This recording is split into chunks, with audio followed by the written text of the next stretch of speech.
¿Qué tal amigos? Bienvenidos a esta nueva edición de Bridiálogos, a este espacio donde nos atrevemos a pensar en voz alta sobre lo que nos interesa. Aquí buscamos ir más allá de los clichés, de las respuestas automáticas, de la propaganda, para verlo verdaderamente complejo.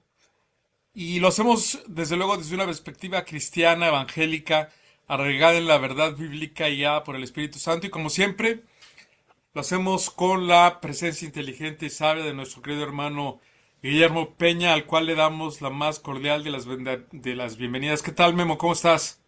Pues muy bien, muy contento y también muy motivado por digamos, esa introducción tan generosa, ¿verdad? Y bueno, que ha perdurado, ¿verdad? Ya a través de los años, ya llevamos varios años con este programa. Y la verdad, el día de hoy vamos a platicar de un tema que hablando de propaganda, ¿verdad? Precisamente tiene que ver con eso. Y, y la verdad es que estamos pasando por tiempos bastante complicados y tenemos muchos temas ahí en el tintero guardados que son, digamos, muy o tal vez más relevante que esto, pero a mí esto se me hace muy relevante precisamente porque estaba yo meditando el otro día en la ideología panfletaria. Así, ese fue el término que se me ocurrió.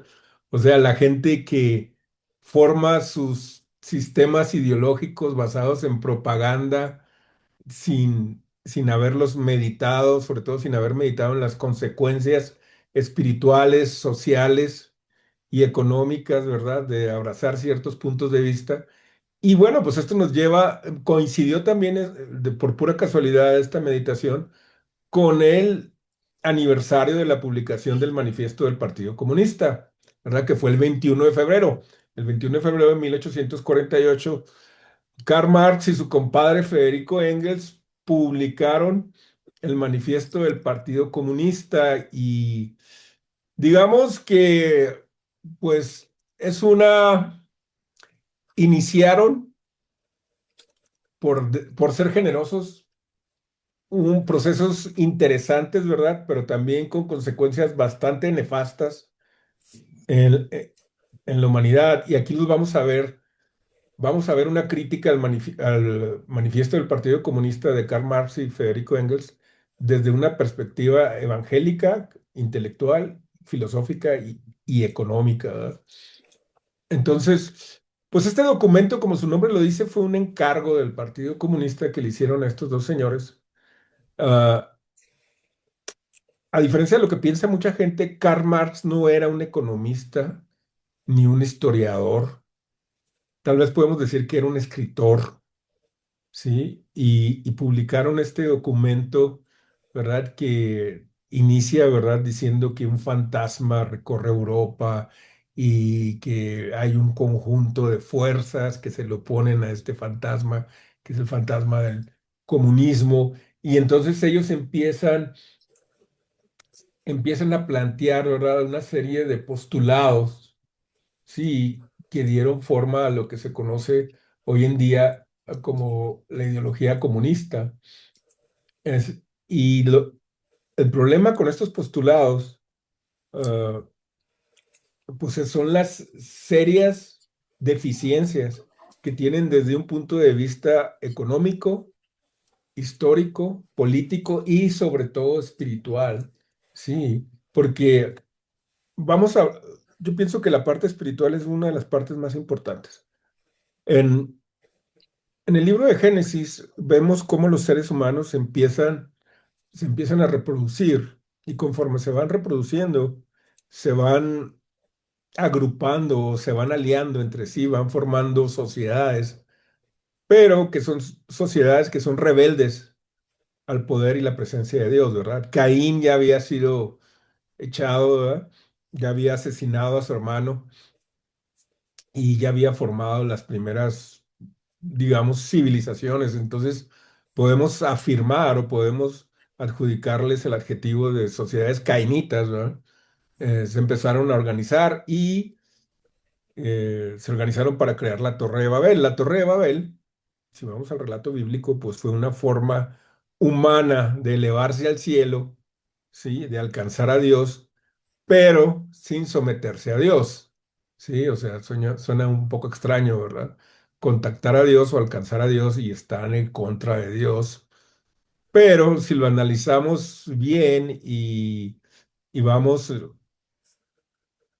y nos adentramos a los problemas de la psique humana, sabemos que en el fondo de lo que se trata es que el hombre quiere volverse Dios, no es tanto que quiera alcanzar a Dios o tener contacto con Dios por medio de una torre o una construcción humana, sino que en el fondo él quiere ser Dios, ¿verdad? Y esto es precisamente lo que está detrás del manifiesto del Partido Comunista, ¿verdad?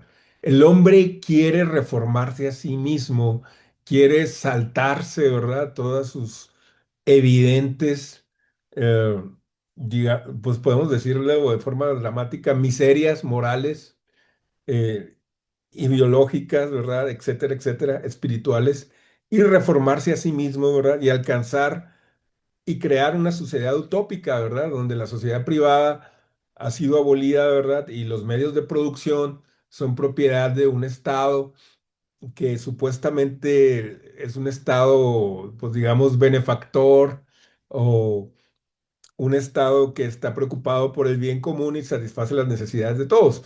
Y estaba yo recordando los 10 puntos del Manifiesto Comunista, que son la abolición de la propiedad privada de la tierra y aplicación de la renta de tierra a los gastos del Estado.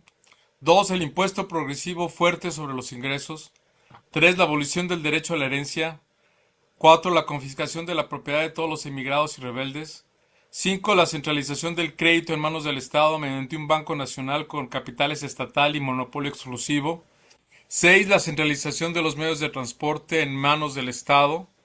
7, el aumento de la fábrica y medios de producción, propiedad del Estado, cultivo de tierras baldías y mejora del suelo según un plan común. 8, igual obligación de trabajar para todos, establecimiento de ejércitos industriales, especialmente para la agricultura, combinación de la agricultura con la industria y medidas, ese es el 9, y medidas para reducir gradualmente la diferencia entre la ciudad y el campo. Y 10, educación pública y gratuita para todos los niños, abolición del trabajo infantil en fábricas en su forma actual y combinación de educación con producción material.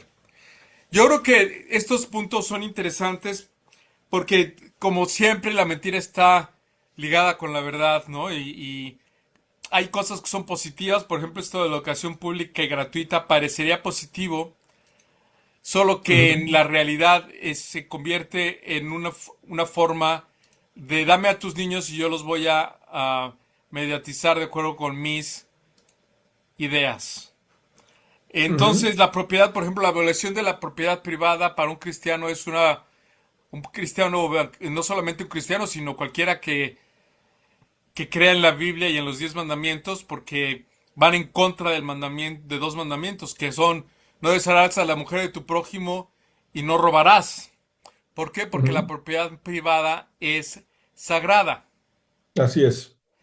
Y abolición de los derechos de la herencia, confiscación de la propiedad, la centralización del crédito en las manos del Estado, la centralización de los medios de transporte, la obligación de trabajar para todos, todo esto, que tú lo podrías pensar que, bueno, si se llevara a la práctica de manera racional y de manera, digamos que limpia, a lo mejor podría funcionar. Sin embargo, yo siempre Exacto. lo que he criticado del marxismo, aparte de esta evidente contradicción contra los 10 mandamientos, porque la propiedad privada debe ser importante, porque si no quitas No, si no, no el... existe el mercado.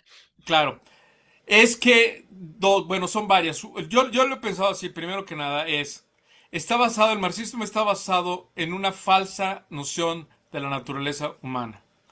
Según Marx en el Grundrisse, que por cierto, habría que decir que Marx no era un economista y no era un No, filósofo. Tú dijiste no. que era un literario, yo creo que era un poeta. Era un Ujú. poeta. Y cuando piensas que Un Marx era un escritor, tal poeta, entonces ya vez. no lo tomas tan en serio y lo disfrutas un poco más. Porque Ujú, cuando tratas de leer su libro como si fuera realmente un tratado económico, pues en primer lugar te vas a dar cuenta que no tiene números, no tiene estadísticas, no tiene nada de los tratados no tiene económicos, ciencia. no tiene ciencia. sino que, y tampoco tiene filosofía porque tampoco es un tratado filosófico sistemático, sino es un poeta, es un poema, ¿verdad? Sí, por eso Basado en le una idea llamo romántica ideologías del siglo XIX. panfletarias, ¿no? Por eso le llamo ideologías panfletarias, porque suenan muy bien, pero no tienen un sustento real. Porque la realidad de la naturaleza humana es que, como decía Hobbes, el hombre es el lobo del hombre. Marx en el Grundrisse decía que el problema del hombre es que el sistema capitalista, la superestructura, lo transforma y lo hace egoísta. Y no se dio cuenta que es al revés, que el hombre crea sistemas egoístas porque su naturaleza es de naturaleza egoísta. Todo lo que hemos visto en la historia de los intentos del marxismo es que no funcionan jamás porque están, tienen que ser implementados por seres humanos cuya naturaleza es caída, como diría el cristianismo, como dice la Biblia, ¿verdad? Tenemos una naturaleza Ujú. caída, somos egoístas, como decía perfectamente bien Hobbes y también Maquiavelo, ¿no?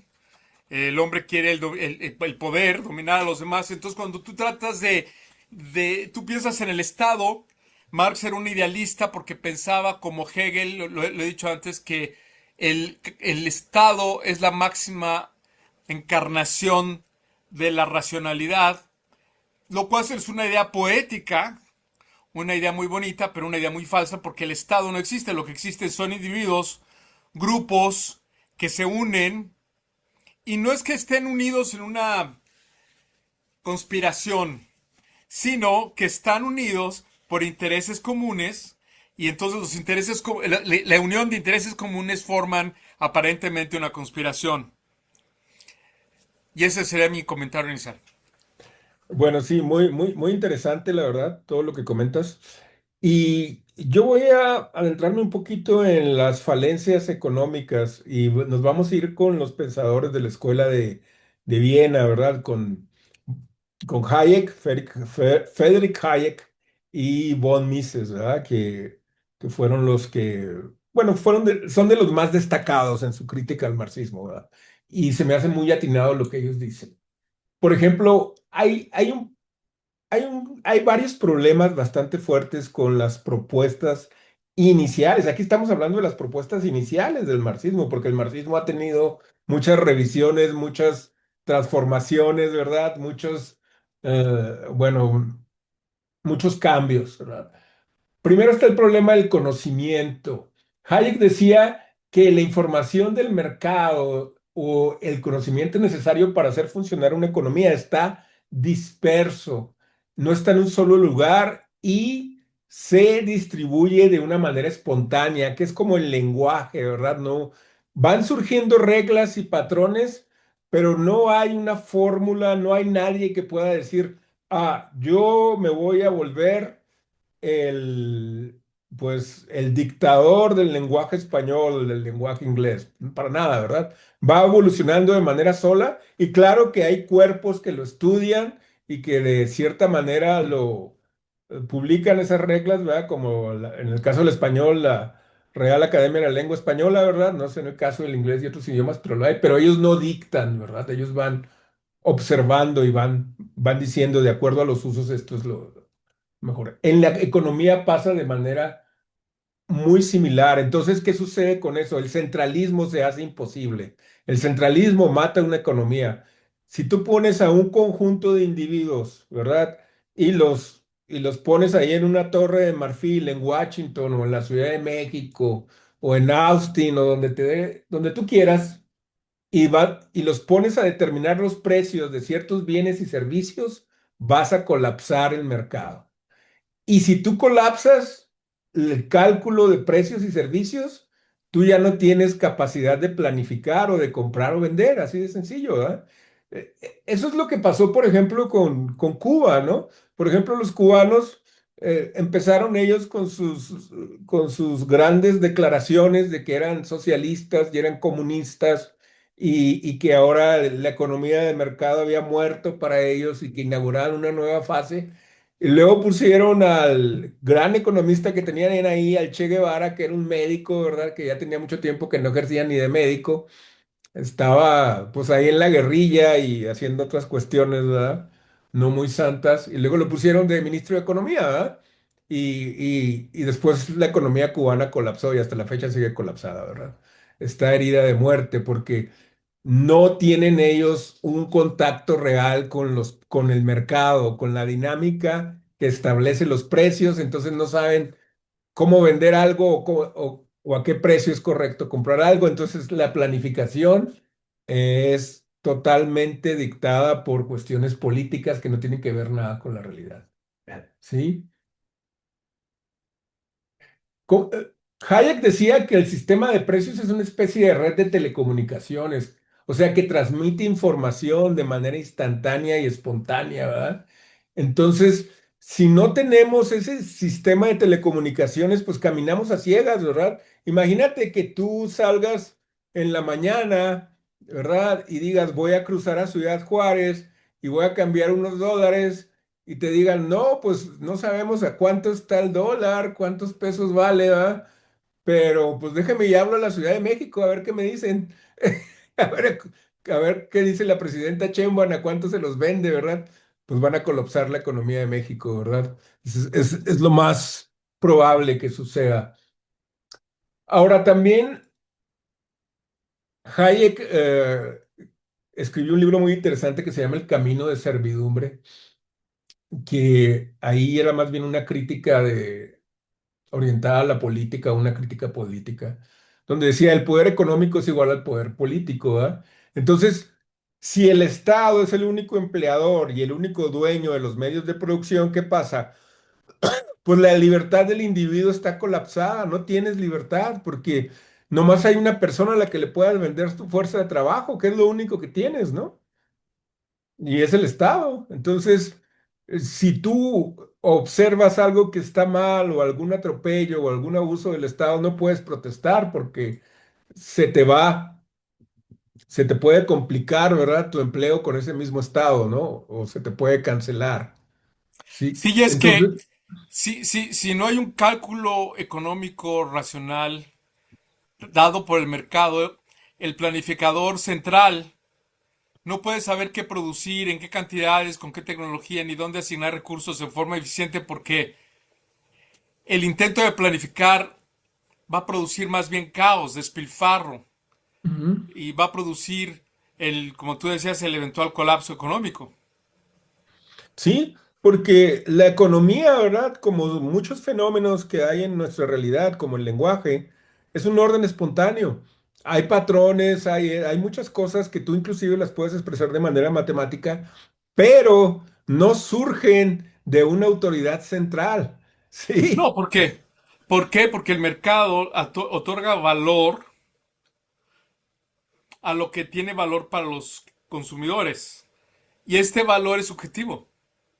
así es. Y- Entonces, Carlos Marx y Engels pusieron, yo creo que ellos empezaron con estas especulaciones políticas y luego trataron de meterlas o de expresarlas en leyes infalibles, ¿verdad? Y en dogmas, y eso causó problemas muy peligrosos. Por ejemplo, esta parte que tenían ellos, esta afirmación que tenían ellos de que la caída de la burguesía era inevitable y el triunfo del proletariado también. Y de repente, pues se empezó a ver que eso era falso, ¿verdad? Entonces, no solo eso, sino que la tecnología y el avance del capitalismo, que no siempre vino, claro, ni con justicia, ni con igualdad, ni respetando los derechos humanos, pero es innegable su avance, ¿me entiendes? Trajo también comodidad y ventajas a los obreros. Entonces, pues los obreros no se alzaron, por lo menos en los países más avanzados. Ahí está, pues la misma historia de los Estados Unidos, ¿verdad? Y de Europa y de otras naciones, inclusive la misma China, ¿no? Que a Sí, pesar... sí, ellos tenían, el problema del siglo XIX siempre es el, hemos hablado del positivismo, esta idea de que la ciencia va a resolverlo todo, ¿no? Y de que va a Ujú, haber leyes y que vamos a encontrar los mecanismos y todo se va a esclarecer. Y, por ejemplo, este Karl Popper habla precisamente en contra de esta idea y argumenta que el marxismo pues tiene esta forma de historicismo pseudocientífico que te pretendía predecir el curso inevitable de la historia mediante leyes de manera determinista, ¿no? Hablaba de la lucha de clases que eventualmente iba a producir el socialismo y luego el comunismo. Pero el problema es que estas predicciones, según Karl Popper, son infalsables, ¿no? Que no hay manera de probarlas incorrectas. Así Y, es. No hay manera de probarlas incorrectas porque cuando se probaron incorrectos o incorrectas, empezaron a salir los argumentos de tipo político. Ah, no, es que el proletariado ya no se está rebelando o no se está levantando en un movimiento revolucionario por la traición, ¿verdad? Por la compra de conciencia o por que se están aburguesando, ¿verdad? Le llamaron, perdón, el término correcto es falsa conciencia, perdón, el término correcto en términos claro, marxistas. claro. El La problema es la falsa conciencia. implementación, ¿no? Y Sí, entonces, pero se convierte fácil, o sea, se convierte en una profecía que realmente no es ciencia, no es científica, sino que es una profecía que tiene más de totalitarismo que de otra cosa, o de un dogma religioso, un ¿no? dogma religioso y pues realmente producido tremendos crímenes, Ujú, porque se convierte en una profecía, digamos que autocumplida, pero en reversa, ¿no? Y ujú. sucede As- exactamente igual. Porque estás en contra de la naturaleza humana, no puedes estar en contra de la realidad y pensar que va a funcionar. Porque además, la otra cosa que yo también quería comentar, perdón, es que nadie puede predecir el futuro, que es lo que tú decías hace un momento. La tecnología es impredecible, no sabemos en qué momento los agentes van a liberarnos del trabajo y van a liberarnos se van a liberar de nosotros en el planeta, no sabemos, porque la O tecnología van a es empezar cada a vez más escupir puras impredecible. porquerías, ¿no? O van a empezar a escupir puras porquerías y van a crear un caos ahí casi imposible de descifrar, ¿no? No, se nos ocurre otra cosa, porque es imposible predecir la tecnología. Por eso es imposible predecir el futuro. No podemos predecir el futuro porque hay un elemento de invención, de creatividad. A alguien se le va a ocurrir. Y por ejemplo, ¿quién iba a pensar que el capitalismo va a producir tal abundancia que no iba a haber, que los obreros en realidad no iban a ser la clase eh, oprimida, sino que se iban a convertir en la clase, en la clase media en los países desarrollados? Entonces tú encuentras que ya no hay obreros oprimidos en los países desarrollados, sino que todo el mundo quisiera ser obrero de Detroit, ¿no? Entonces, lo que pasó fue que se les acabó a los marxistas es con quién aplicar su modelo y entonces empezaron a aplicarlo en las minorías, según ellos, oprimidas, los Ándale, gays empezó a nacer y el los marxismo cultural, ¿no? empezaron sí, a moverse al marxismo cultural, a decir no es que los que son oprimidos ahora son los pobrecitos ilegales, los que son ahora oprimidos son los transexuales, ¿no?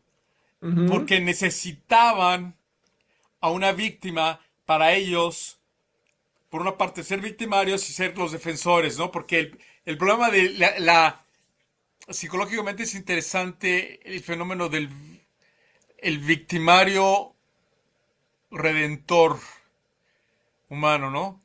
Que trata de salvarte, pero se convierte realmente en tu perpetuador, ¿no? En tu Eso victimario. se me suena como el síndrome de Estocolmo. No, es que es cierto, es como la mujer que dice es que voy a conseguirme un hombre fuerte que me defienda. ¿Y quién te va a defender del hombre fuerte, criatura? Exacto. Si es Te el va que a dar, es el que te va a golpear, el que te va a mantener ahí mal. ¿Y cómo te vas a defender del infeliz? te va a mantener como la escopeta, ¿no? Cargada y en la esquina, ¿no? ¿Sí o no? Sí, exacto, exacto. Es una especie de síndrome de Estocolmo, ¿no? Donde Así es. donde creas lazos afectivos muy fuertes con el que con tu victimario, ¿no? ¿Qué fue lo que pasó precisamente?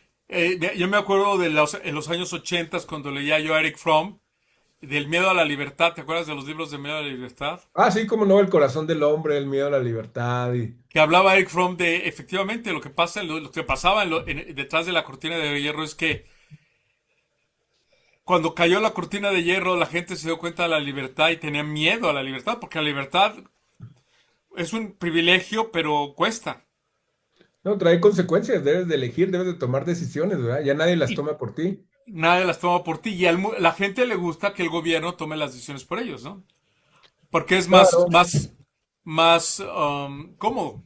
Entonces, dejan a un lado la libertad para que el gobierno sea quien los atienda y sea quien los dirija, pero es a costa de tu individualidad y a costa de tu libertad de pensamiento, ¿no? Así es, y eso nos lleva a otro problema que señaló muy atinadamente este señor que también es de la, bueno, él fue anterior a Hayek, creo que fue su maestro, el Ludwig von Mises, perdón, donde habla él del caos del planificador, ¿verdad? Entonces, si, si seguimos la receta de Marx y Engels de abolir la propiedad privada de los medios de producción, inclusive abolir el dinero, ¿verdad? Entonces, ¿cómo es posible saber cuánto vale un bien, ¿verdad? Lo que sea, un reloj, una corbata, un zapato, ¿verdad? Estás destruyendo el mercado.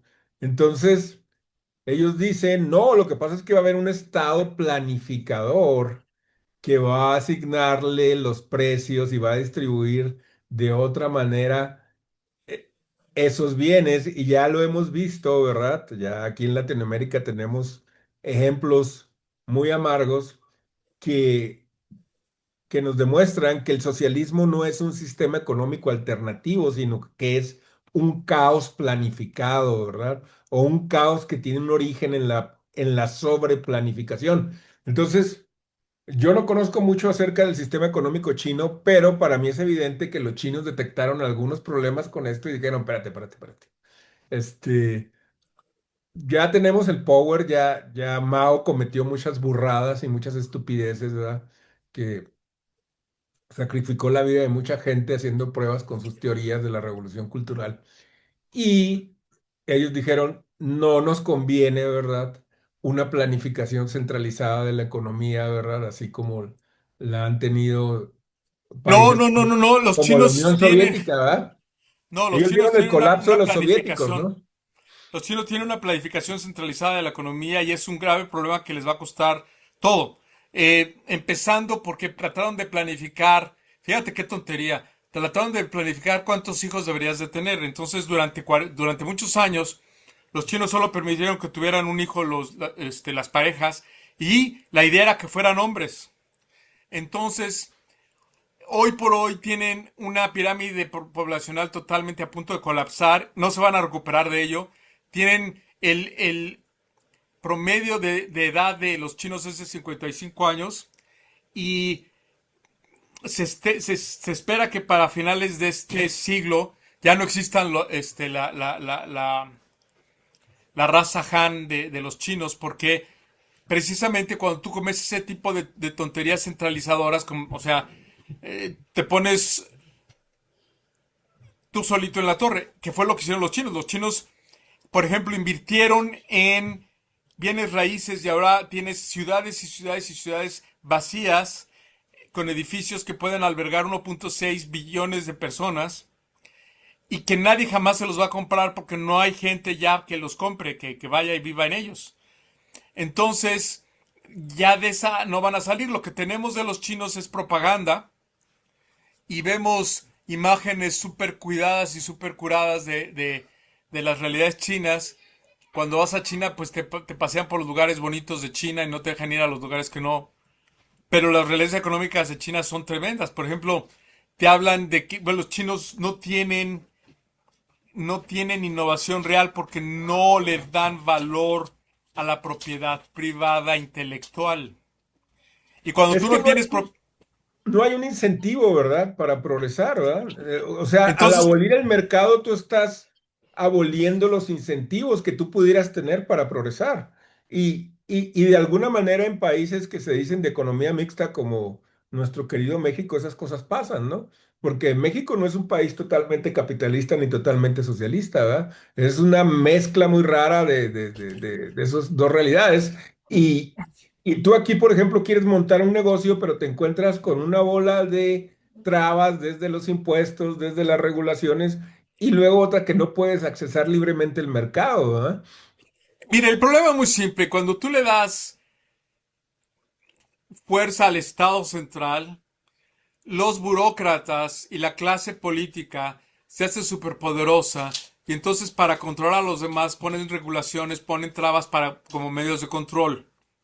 Y eso es lo que pasa en todas las sociedades centralizadas donde el gobierno se hace central. El grave problema que tenemos en Estados Unidos es que ya no somos un país capitalista libre como éramos antes. ¿Por qué? Porque el gobierno ha crecido tanto que, como tú dices, es muy difícil ya hacer cualquier cosa. ¿Por qué? Porque hay muchas regulaciones, que es lo que pasa en España y en Europa también. O sea, es muy difícil ser ya un empresario. ¿Por qué? Porque hay tantas regulaciones, requieres tanto de capital, que tú dices, bueno, ¿por qué me voy a molestar si realmente no va a haber manera de tener éxito en esto, ¿no? Y está pasando. Entonces, lo que va a pasar es que se van a colapsar esos sistemas centrales, como pasó en Egipto. En Egipto, lo interesante de Egipto es que tenemos tres ciclos de Egipto.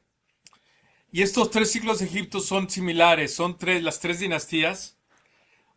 Y lo que pasaba en Egipto es que el norte y el sur, el norte siempre más desarrollado que el sur, lo que pasaba es que cuando haya un boom, el gobierno central del norte empieza a adquirir fuerza, los burócratas empezaron a consolidar poder, toman control del sur, ¿no? Y entonces la economía crece, pero llega un momento en que la misma, el mismo tamaño del gobierno central, de los burócratas, destruye la economía, se colapsa el sistema y se vuelve otra vez a dividir todo y entonces vuelven a empezar. Y eso pasó tres veces en Egipto. Y eso es lo que se espera que va a pasar. Es decir, va a haber una crisis donde los sistemas centralizados se colapsan porque no funcionan, porque no hay manera de que las cosas funcionen. Se colapsa la energía, se colapsa la... Y entonces empieza a haber un problema. Claro, no podemos tampoco, esto tampoco es científico porque no sabemos lo que va a pasar con la inteligencia artificial. Puede ser que la inteligencia artificial los mate a todos antes, o puede ser que la inteligencia artificial nos redima antes, o puede ser que el Señor venga antes, que es realmente la solución. La solución es Cristo. Y Sí, lo y que es... hablando de eso, Sí, fíjate, en esta, digamos, en esta lucha de ideológica o cultural más bien, en esta lucha cultural del cristianismo contra el marxismo o el materialismo dialéctico o estas ideologías, ¿verdad? Basadas en este documento, en el manifiesto del Partido Comunista, pues sale un defensor del cristianismo que pues suena un poco inusual o inesperado. Me refiero a Jordan Peterson, ¿verdad? Yo pienso que Jordan Peterson, y la verdad hay que orar mucho por él porque está bastante enfermito, últimamente no lo he visto y parece que está enfermo y bastante enfermo.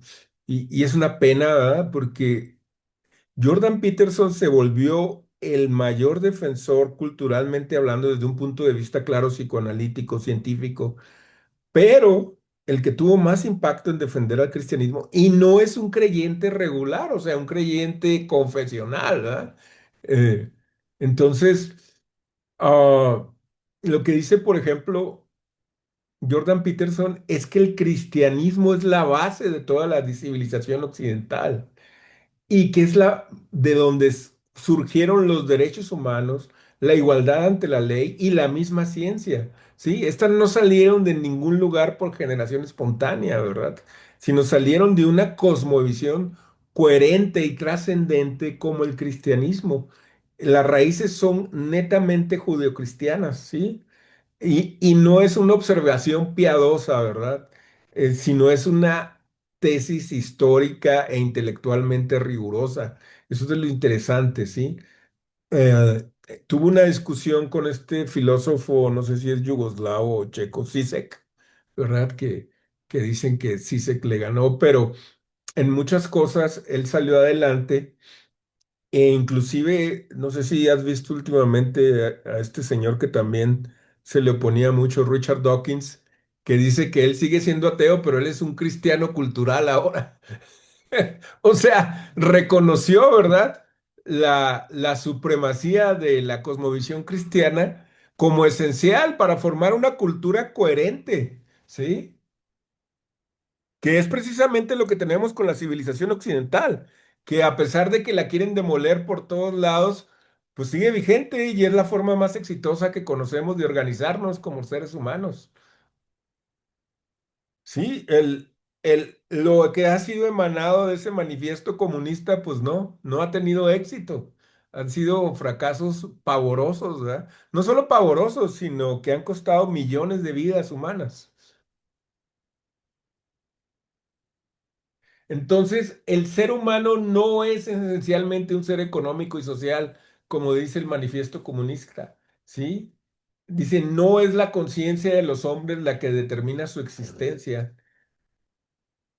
sino que el hombre, ¿verdad? Es una criatura caída, ¿sí? Que está en rebelión ante su creador, ¿sí?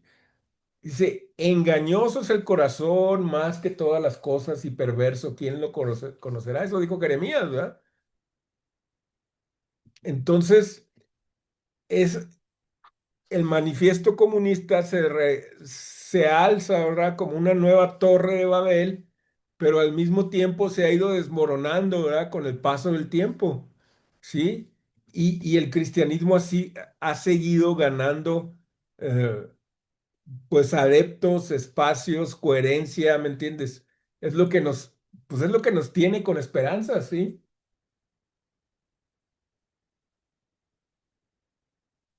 Sí, Entonces el yo me acuerdo que, marxismo perdón, me- fracasa porque basa sus postulados sobre una antropología falsa. Y cuando esa utopía que ellos declaraban como inevitable no llega, la solución que ellos ponen es más coerción, más represión, más control, más purgas, ¿verdad?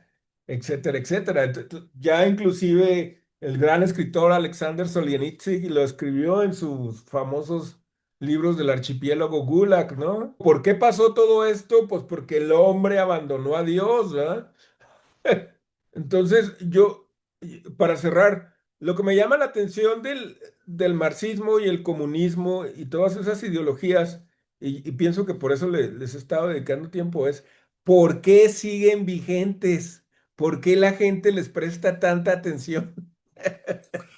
porque le conviene al gobierno, que es la clase política, porque hay una cuestión muy interesante al respecto del marxismo y es que tiene,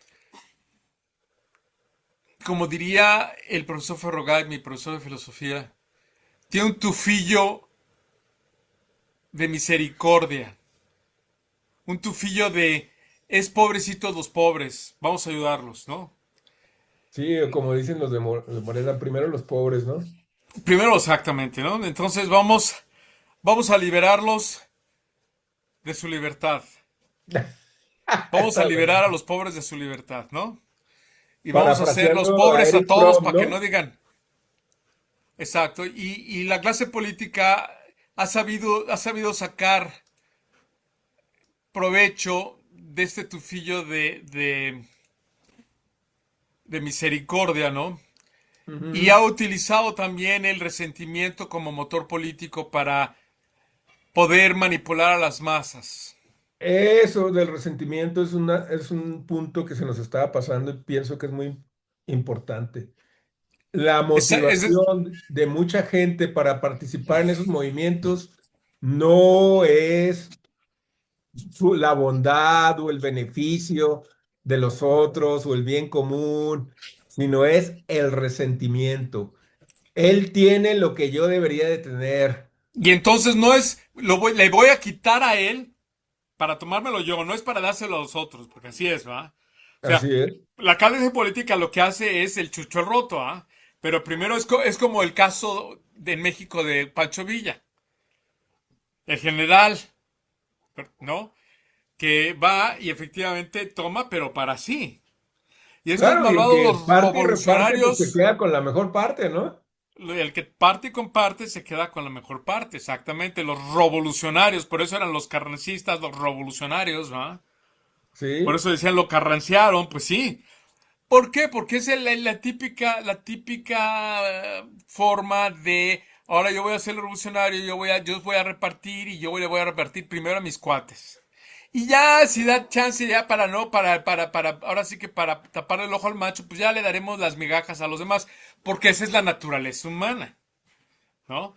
Y así es. Entonces tú como político, sí, tú vas de idealista y tú dices, hoy sí voy a ayudar a los pobrecitos y voy a ayudar y en tu vida has tenido un diálogo con un pobrecito, en tu vida te ha importado, jamás has visitado a un huérfano, a una viuda, jamás te has interesado realmente por su vida, pero, porque no tienes el corazón, ¿va? Porque Cristo no te lo ha puesto en el corazón, pero los utilizas, los instrumentalizas la miseria genia, ¿verdad? Y buscas víctimas, ¿para qué? Para tú hacerte el liberador de la víctima, ¿no? Y quedarte, o sea, ahora sí que dedicarte a distribuir la paz, ¿no? Que es un No, pedacito de y esto para mí, también, otro pedacito de esto para más. Porque en Estados Unidos es, bueno, en inglés es más fácil porque es a piece, let's deliver a piece. A piece for me, a piece for me y a piece for me. A piece of sí, the pie for me, sí, always, right? exacto. Sí, Entonces, y puede que algunos políticos hayan empezado con buenas intenciones, pero cuando empezaron a ya tener, ahora sí que como dijo un gran periodista de investigación, follow the money, ¿no? Si quieres saber la verdad de algún político, follow the money, no le busques más. bueno, Es, por ejemplo, tú ves aquí en Estados Unidos los políticos como Bernie Sanders, ¿no? Socialista, que tiene una fortuna de varios millones de dólares. O sea, ¿y de qué hizo su fortuna? No lo hizo de trabajar, no lo hizo de tener un negocio, no lo hizo de producir, ¿no? Lo hizo de la política, ¿no? Y es de, nuevamente, tú te buscas a la gente que tiene problemas, la gente, porque siempre te vas a encontrar con alguien que se va a hacer la víctima, ¿no? ujú, Pero nuevamente, el problema de la víctima es que atrae al victimario. Y exacto. estos liberadores, libertadores, no son sino victimarios. El caso típico, tú lo mencionaste, es del el comandante Che Guevara, ¿no? El comandante, que era un victimario, un asesino. Y Sí, claro, pero los tienen que hacer mártires para poder seguir siendo los victimarios de la gente que todavía se siente. Y es que el problema de la realidad es que todos somos, pues, nos podemos ver como víctimas. ah, claro, y es una Cuando eres posición joven, porque bastante eres joven. cómoda, ¿no? Cuando eres viejo, porque eres viejo. Cuando eres hombre, porque eres hombre. Cuando eres mujer, porque eres mujer. Cuando eres niño, porque eres niño. Cuando eres joven, porque eres joven. O sea, Pero eso, siempre. esa identidad de víctima contrasta, perdón, con la imagen que Dios te da, ¿verdad? Cuando tú aceptas, cuando tú entiendes, o cuando tú entras en relación con Dios y Cristo y el Espíritu Santo te empiezan a transformar, entonces tú entiendes que tienes una dignidad intrínseca, ¿sí? Pero que también tienes ciertas responsabilidades que no puedes eludir, que son Claro, independientes de tu situación social o económica. es la parábola de las monedas. Que el Ujú. Señor dice, a una persona le dieron un talento, la parábola de los talentos, a una persona le dieron 5, otra persona le dieron 10. Y entonces ve y trafica con los 10 o no es trafica, pero es mercadea tú y haz cosas, Sí, haz negocio, ¿verdad? negocio. Ve y trabaja, es ese capital que te estoy dando y luego tú me traes los resultados. Y el problema está en que, nuevamente, cuando todos, no todos, efectivamente, no todos nacemos con 10 o con 5, ¿no? Hay Sí, muchos que así es. nacemos con uno, ¿no? Según las circunstancias, dependiendo, porque si no todos nacen con la misma inteligencia, ni con la misma simpatía, ni con la misma familia.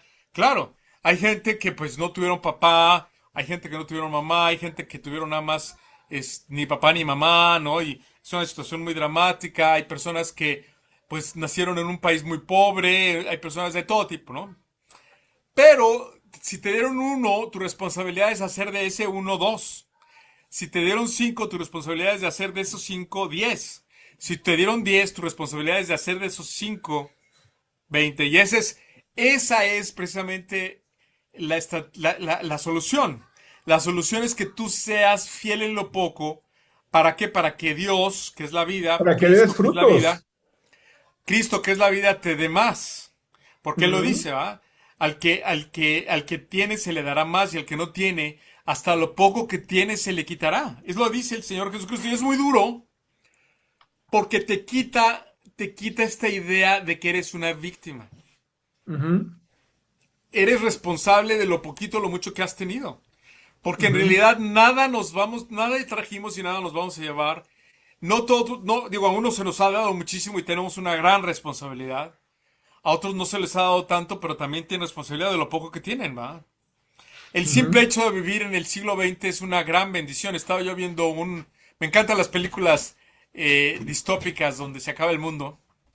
Y estaba viendo Greenland 2 o algo así, donde se acaba el mundo, y yo me puse a pensar, qué bendición vivir en una sociedad donde todavía hay sistemas que funcionan, que puedes tomar un autobús, que puedes cargar gasolina, que prendes luz y hay luz eléctrica, que tienes agua potable, que no tienes que ir a Ujú. sacarla del río en la mayoría de los casos, que tienes internet, que puedes escuchar desde tu casa esta conversación, ¿no?